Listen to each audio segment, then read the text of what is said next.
Hi everyone, I'm Dan from JazzComposersPresent.com, an online space where composers, musicians, and listeners come together to celebrate the music we love. I'm joined today by Jack Cooper, composer, saxophonist, staff writer for the Berlin Jazz Orchestra, and professor of jazz studies and commercial music at the University of Memphis. Jack is here to discuss writing for vocalist and jazz orchestra. One of the things that I do well, and it's one of the biggest challenges I have as a writer and arranger, is writing for a vocalist with a large ensemble. I'm here to talk about that and how I approach it, and what the steps that I take when I'm doing that. In fact, I'm in the middle of writing a couple of things right now for a vocalist, and it's a challenge. Let's look at the considerations that I deal with, that I think about. And we're going to talk a little bit about this later with the examples that I have. First of all, you need to understand the song that you are arranging for the vocalist. And my biggest pet peeve about this, I guess, is really you should try and go back to the original version of the tune or the original intent and find out where it started, what was the meaning of the text that's being sung, the meaning of the tune, so you get familiar with it, the original key, who it was written for, all those things. So you then start doing your arrangement, or you have some ideas about an arrangement of a certain tune with your vocalist.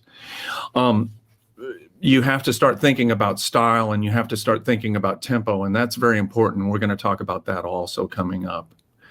What are the strengths or the weaknesses of your vocalist? What do they do well?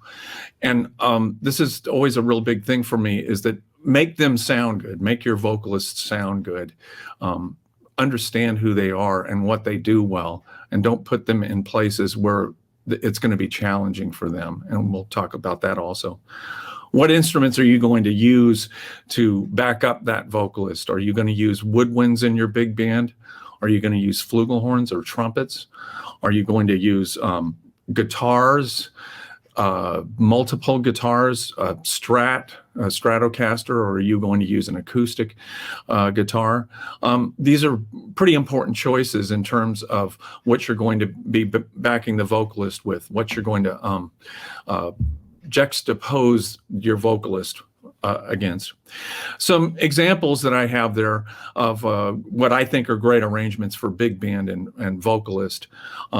There's a Frank Sinatra cut of I Believe in You, done by Billy Byers, I think is the arranger. It's actually not Quincy Jones. Keely Smith, Nelson Riddle doing the chart of what is this thing called Love. Bill Holman's chart for I'm Gonna Go Fishing, done by Peggy Lee. The Gil Evans chart of Birnbaum, he did for Astrud Gilberto. And Keeping Out of Mischief, done by Oliver Nelson for Ella Fitzgerald. They're really good charts, and they are out on YouTube. Let's go ahead and check out something that I did of So in Love, Cole Porter's So in Love. And normally this tune is done, it's done fast in a 2-beat, originally from the show Kiss Me Kate, written for that. And I went back and I listened to the original cast recording, but I decided to do this very slow. And I arranged it to the strength of Sandra Dudley for our Cole Porter album, Big Band Reflections of Cole Porter, back in 2003. And Sandra does a really good job with it.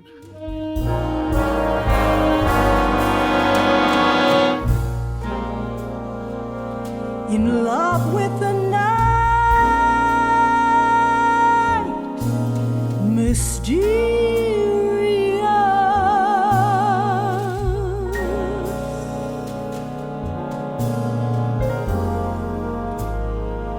The night when you first were there.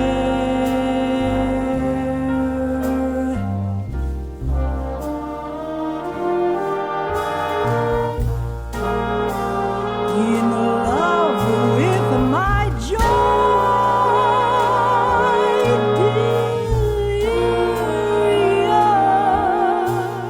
This is the bridge of the tune of Cole Porter's So in Love. Again, I've done it very slowly, and I'm using a pedal point over this part of the tune to maximize the beauty of the pitch and the beauty of her voice.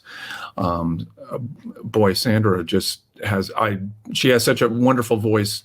I did everything I could in the chart to make sure her voice rings, it sounds good.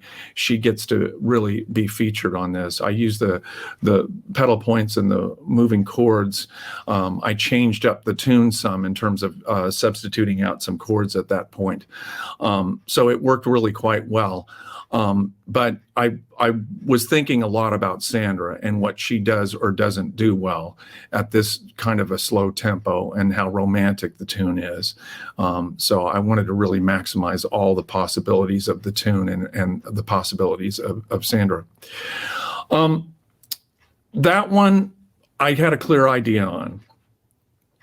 More recently, as was stated earlier, I've been writing for the Berlin Jazz Orchestra as one of their staff arrangers, and we did the Songs of Berlin. It's a new album that's out. One of the tunes that I did is Lou Reed's tune Berlin from this rock opera, Berlin, from 1973. And this was a rather big challenge because I needed to put the vocalist, in this case Mark Sakara, in different places against some things, heavier things, guitars, electric guitars, and a big band. And depending on where Mark's range was, and we're going to listen to two clips of this. We're going to listen to earlier in the arrangement of Berlin and him singing his lower range. And then we're going to listen to the same passage, but orchestrated differently with much more heft to it, with more stuff to it. But I put Mark up an octave above that. But let's go ahead and listen to this first clip. You're right, and I'm wrong. Hey, babe, I'm gonna miss you now that you're gone. One sweet day. You're right, and I'm wrong. You know I'm gonna miss you now that you're gone. One sweet day, one sweet day. Mark has a wonderful voice, and he has a big voice in that range, in more what we would consider the tenor range for a male vocalist. So it's only briefly that I allowed the guitar player to back him there, and only briefly that I have the horns come in with flugelhorns, if you've heard that, in the crossover of that part of, I guess it's really the chorus of the tune. So it allows Mark to be heard. It allows the lyric to be heard. It allows the beauty of the tune to be there. Now let's compare that to the end of the chart. I had to make an ending to this chart because on the first Lou Reed recording, it's part of an ongoing opera and it keeps on going and going and going. So I had to make an ending, and I wanted a big climactic ending to this chart. And I made the choice with Mark to have him flip to the next octave. And we made sure in the key that he was able to do that he was able to sing the lower octave at one point in the tune and sing in the upper octave towards the end of the tune. So it was designed that way. It was designed to have this ending. Let's listen to the same passage, but now it's the end of the chart. You're right, and I'm wrong. Hey, babe, I'm gonna miss you now that you're gone. One sweet day.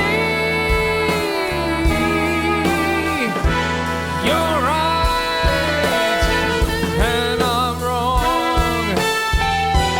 Hey, babe, I'm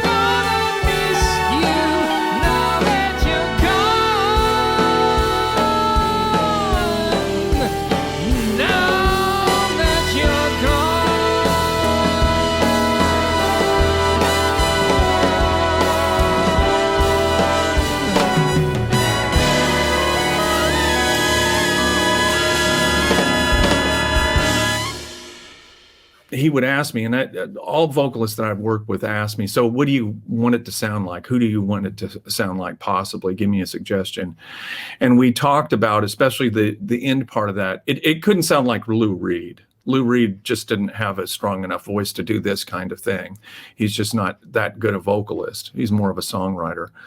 So I said, well, look, I guess channel your best Freddie Mercury or Phil Collins, that kind of thing, a strong vocalist. So, the first thing that you heard on So in Love, obviously we have discussions of an Ella Fitzgerald or a Sarah Vaughan or people like that. But this thing, in terms of what Mark's singing, there's an overt selection and suggestion of people like Freddie Mercury or Phil Collins, or more of a rocker, more of a strong, dramatic kind of theatrical singing, because it has to be that way, especially with that kind of orchestration. So I hope that you enjoyed the mini lesson. And it's a real pleasure to write for vocalists, but you have to be careful, and you have to be careful about the orchestration, and there's a number of considerations. Thanks for watching today's mini lesson. Be sure to like, share, and subscribe. Drop any questions, comments, or suggestions for future videos in the comment section down below. To watch our full-length events and participate in live Q&As with our presenting artists, head over to jazzcomposerspresent.com. Thanks, and we'll see you next time.